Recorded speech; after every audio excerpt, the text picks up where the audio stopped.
I worked 16-hour shifts at the hospital for 3 years to put him through business school. I canceled my own graduate plans so he could finish his MBA debt-free. I nursed him through pneumonia, held his hand through his father's funeral, and never once asked him to choose between me and his dreams.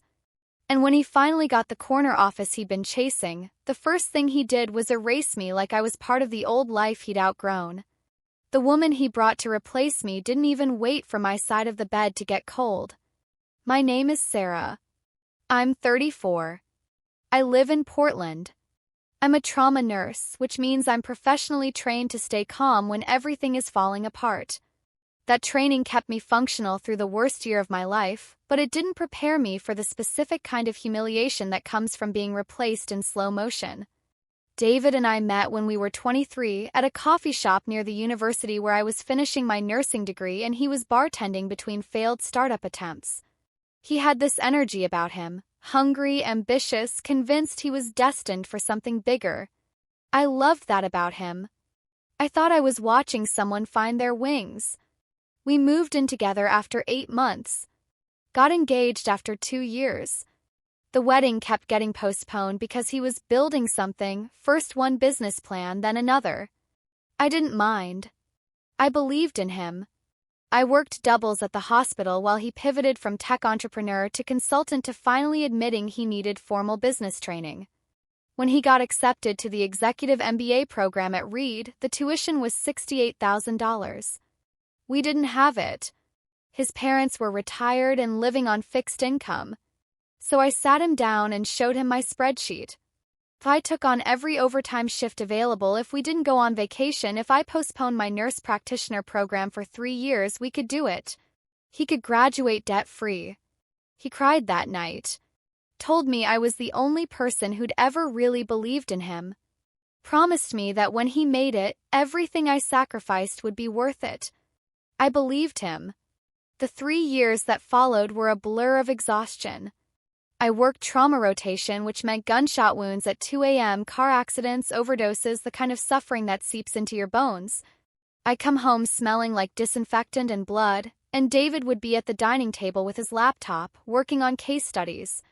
Sometimes he'd heat up leftovers for me. Sometimes he'd already be asleep. We stopped having sex somewhere in year 2. Not dramatically. Just slowly, the way you stop noticing a light has burned out because you've gotten used to the dark. He graduated in May, top 15% of his class. The celebration dinner was nice. He thanked me in his speech at the family gathering, called me his rock. His mother cried. I felt proud. Exhausted, but proud. He got hired at a commercial real estate firm in June, junior partner track. The salary was everything we'd hoped for. Suddenly we could breathe. I started looking at NP programs again, thinking maybe now it was my turn. That's when the late nights started. Not immediately. First it was happy hours with the team, networking drinks, client dinners. Normal stuff. I understood.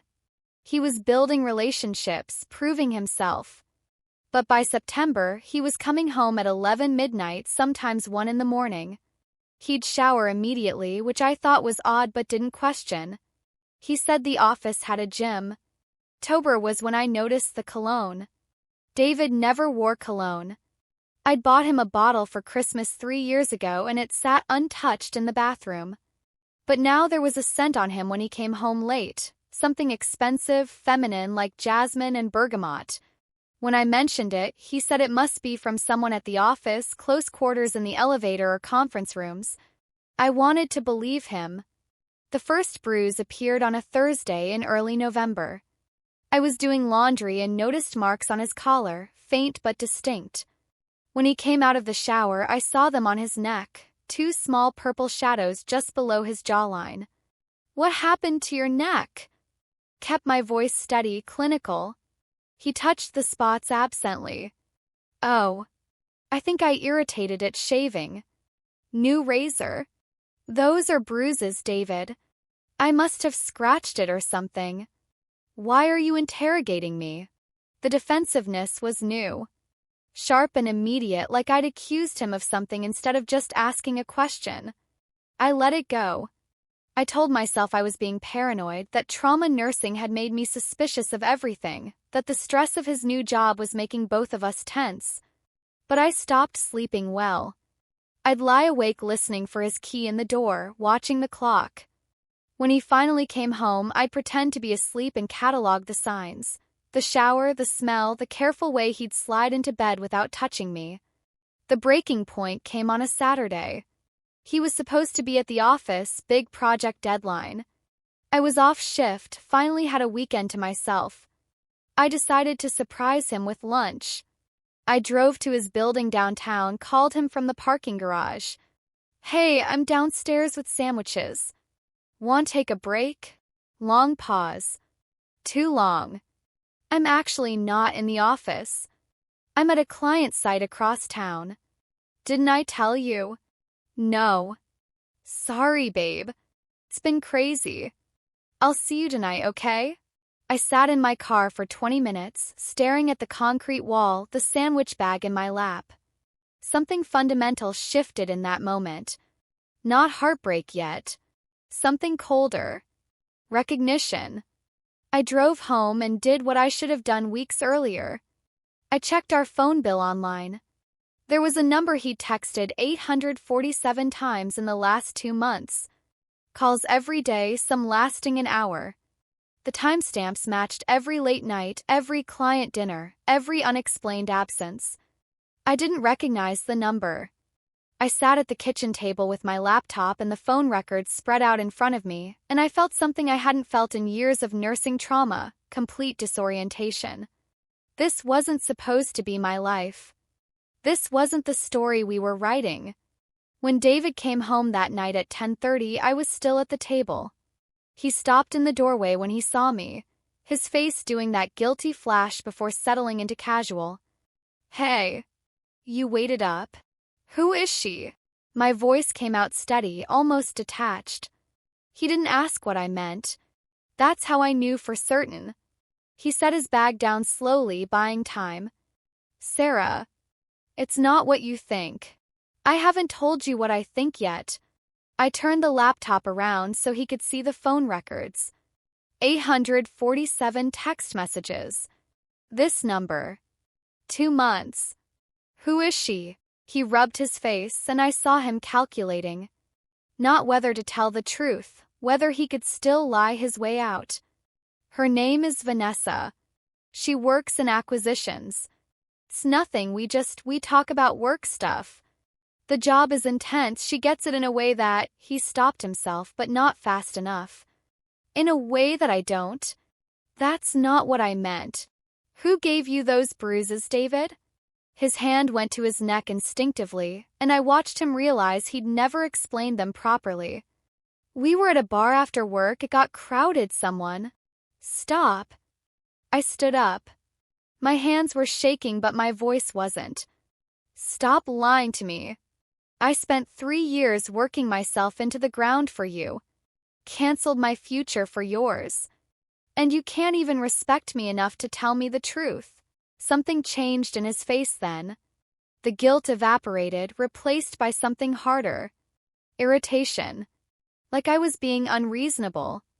"You want the truth? Fine. Yes, I've gotten close to Vanessa. She's smart, she's ambitious, she understands the pressure I'm under. And yes, maybe it's crossed some lines, but you," he gestured at me, at the kitchen, at our whole life, "you haven't exactly been present either. When was the last time we had a real conversation? When was the last time you cared about anything besides your shifts and sleep?" I felt the words hit like a physical thing. "I was working those shifts to pay for your degree. I didn't ask you to sacrifice everything. That was your choice. And now you're what, holding it over me?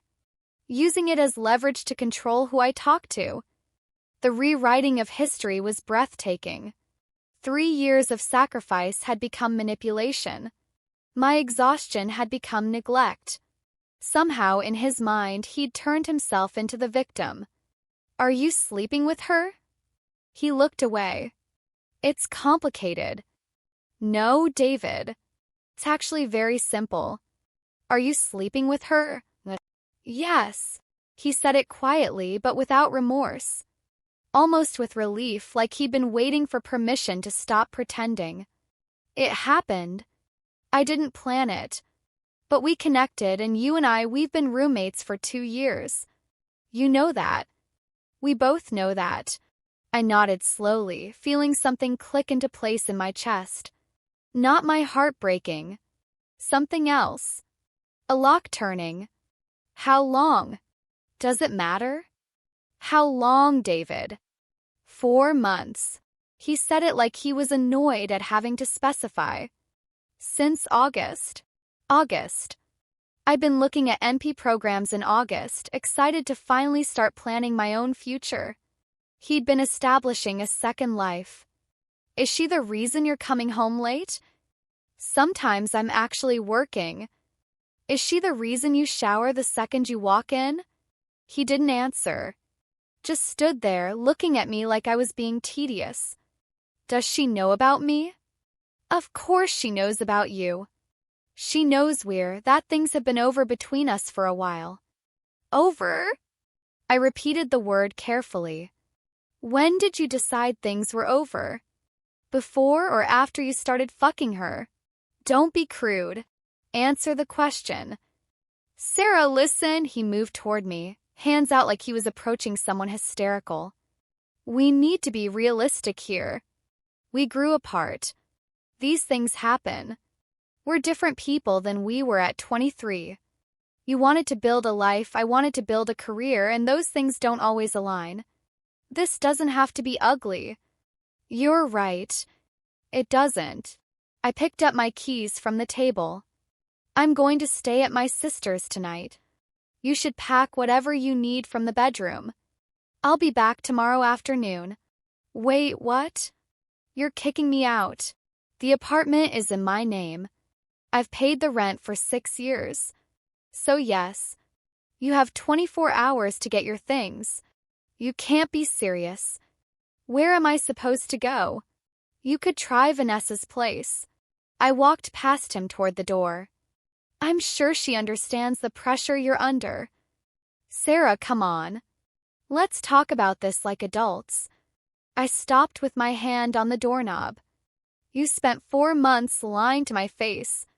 You let me believe we were still partners while you were building a life with someone else.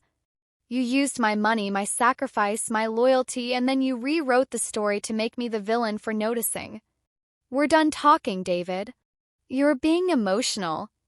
Just sleep on it, okay? We can figure this out tomorrow.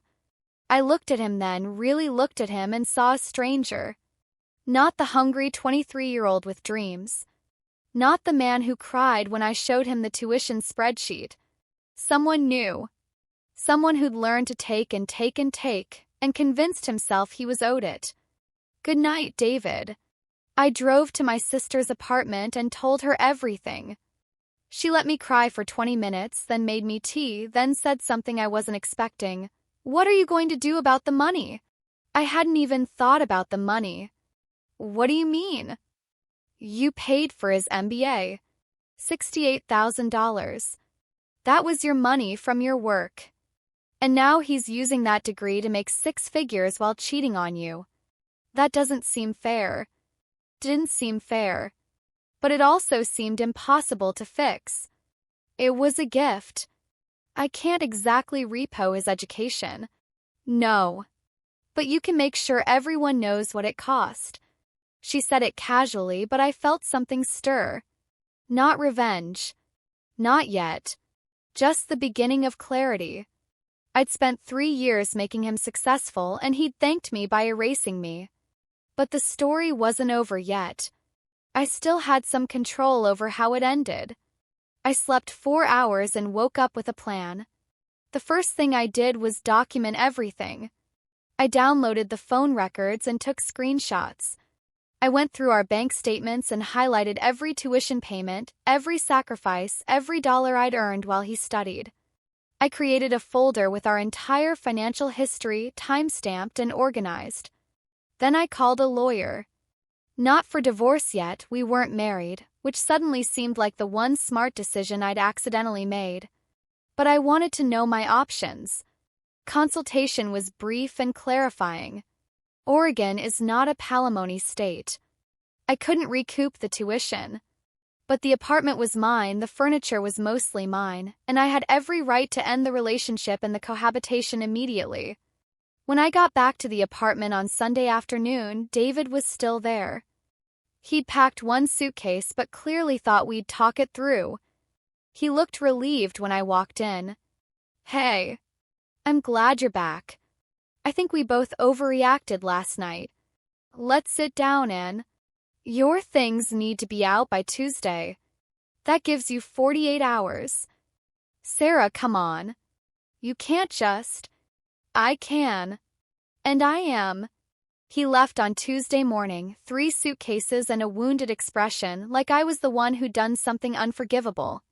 He took his clothes, his laptop, some books. He tried to take the coffee maker I'd bought in 2019. I unplugged it from his hand without a word. "You're really going to be like this?" he said at the door. "Yes. Fine. I hope you're happy." "I'm not. But I will be." He slammed the door. I locked it behind him and stood in the sudden quiet of my apartment, and felt nothing. Not relief. Not grief. Just a strange, hollow calm. The next part took longer. I wasn't interested in public humiliation or dramatic confrontations. I didn't post on social media or send angry emails. What I did was quieter and more surgical. I knew David's career was built on relationships and reputation. He'd spent 3 years networking, building credibility, positioning himself as someone trustworthy and principled. The MBA wasn't just a degree, it was a network of professors, classmates, mentors who'd endorsed him, recommended him, opened doors. So I reached out to that network. Not with accusations. With questions. I started with his thesis advisor, Professor Chen, who'd written his strongest recommendation letter. I sent a polite email thanking him for supporting David and mentioning that I was considering endowing a small scholarship for MBA students from non-traditional backgrounds, people who needed financial support to complete their studies the way David had. Professor Chen responded enthusiastically. We had coffee. I told him about the $6,000, the 3 years of night shifts, the postponed NP program. I didn't mention Vanessa. I didn't need to. I just described what I'd invested and asked his advice on how to structure a scholarship that would honor that kind of partnership. He was quiet for a long time. Then he said, "David told us he'd gotten a family loan for tuition." No. It was my income. I have the bank records. Professor Chen's face did something complicated. I see. That's quite different from what he presented. I met with 3 more people from David's MBA program over the next month. A former classmate who'd started a consulting firm. A career counselor who'd helped him prep for interviews. Another professor who'd nominated him for a leadership award. I told the same story each time, calm and factual, always framed around my interest in supporting future students. Truth spread quietly through the network. Not as gossip, as a correction to the record. David hadn't been a self-made success story. He'd been subsidized by a partner he later discarded. I didn't know how it would affect him until I got a text 6 weeks after he moved out. "What did you do?" I didn't respond. Chen pulled his recommendation for the promotion. Said there were character concerns. What the fuck did you tell him? I blocked his number. 2 weeks later, I heard through a mutual friend that David's firm had passed him over for partner track. No official reason given, but the timing was notable. I also heard he and Vanessa had moved in together, a condo in the Pearl District that was probably stretching his salary now that the promotion hadn't materialized. I felt nothing about that either. No satisfaction, no vindication. Just a distant acknowledgement that consequences existed. What I did feel was the slow return of myself. I enrolled in the nurse practitioner program in January. I started running again, something I'd abandoned during the exhaustion years. I repainted the apartment, got rid of furniture that reminded me of him, built something that was entirely mine. My sister asked me once if I regretted how I handled it. Do you wish you'd been louder about it? Made him really pay. I don't think in terms of making people pay anymore, I told her.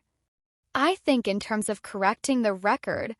He built a career on a foundation I provided, then tried to pretend I didn't exist. I just made sure the people who mattered knew the truth. What they did with that information was up to them. But don't you want him to suffer? I thought about that. No. I want him to understand that actions have consequences and people remember who you really are. That's not the same as suffering. That's just reality. The final piece came in March, almost 5 months after he'd left. I was at a nursing conference downtown when I saw Vanessa in the hotel lobby. I recognized her from the photo on her company website. Dark hair, expensive suit, the kind of polished confidence that comes from never having worked a night shift in your life. She was alone, scrolling on her phone. I could have walked past.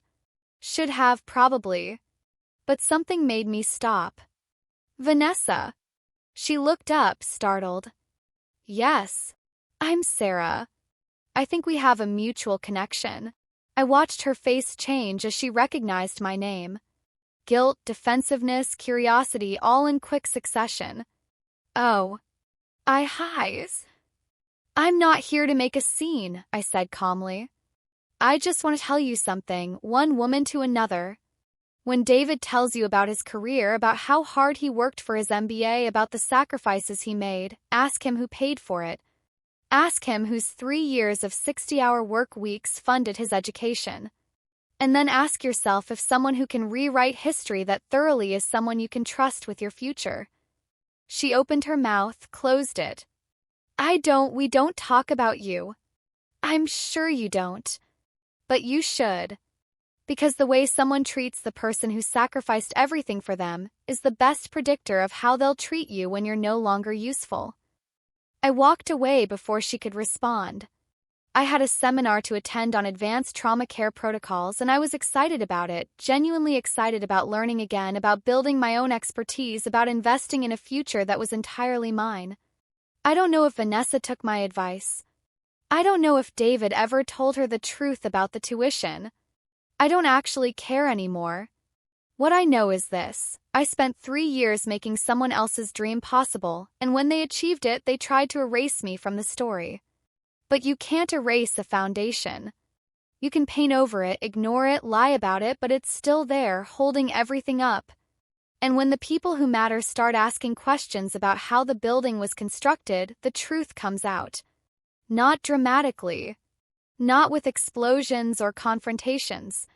Just quietly, in conversations over coffee, in withdrawn recommendations, in the gradual understanding that character is built in how you treat people when they're no longer watching. I finished my NP degree last month. I have a job offer at a pediatric trauma center that excites me more than anything has in years. I'm dating someone new, a teacher, kind and present, someone who asks about my day and means it. Sometimes I think about David in that corner office he wanted so badly, wondering if he ever connected the dots, if he ever understood that the same network he used to climb also knew how to cut someone loose. I think about him looking at Vanessa and wondering if she knows the full story, if she's starting to see the pattern. But mostly I don't think about him at all. I think about the lesson I learned. That dignity isn't about being nice or accommodating or selfless. It's about knowing your worth and refusing to let anyone convince you that you're unreasonable for expecting it to be recognized. People who drain you while calling it love will always rewrite the story to make themselves the hero. Your job isn't to fight their narrative. It's to live your truth so loudly that the right people hear it. And then to walk away and build something they can't touch. My name is Sarah. I'm a nurse practitioner now. And I'm finally putting myself first.